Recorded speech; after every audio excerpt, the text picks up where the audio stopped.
భాగంగా ఈరోజు జలపడ. ఇక వార్త వివరాల్లోకి వెళ్తే తూర్పు గోదావరి జిల్లా రాజానగరం నియోజకవర్గం గోకవరం శివారు కోరుకొండ సరిహద్దులో ఘోర రోడ్డు ప్రమాదం జరిగింది. ప్రేమ్ కుమార్ గుమ్మలదొడ్డి నుంచి రాజమండ్రి వైపు వెళ్తుండగా రాంగ్ రూట్ లో వచ్చే గ్యాస్ సిలిండర్ లారీతో ఢీకొట్టుకుపోయి అక్కడికక్కడే మృతి చెందారు. అతను ఆర్ఎంపీ డాక్టర్ గా పనిచేసేవారు. కోరుకొండ పోలీసులు సంఘటనా స్థలాన్ని పరిశీలించి కేసు నమోదు చేసి మృతదేహాన్ని పోస్టుమార్టం నిమిత్తం తరలించారు. లారీని పోలీసులు స్వాధీనం చేసుకున్నారు.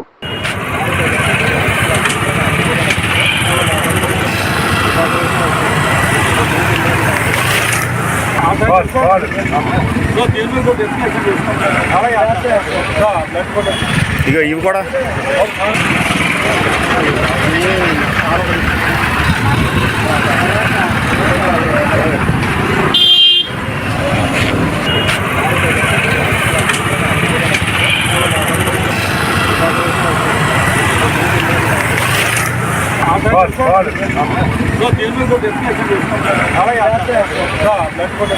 ఇగో ఇవి కూడా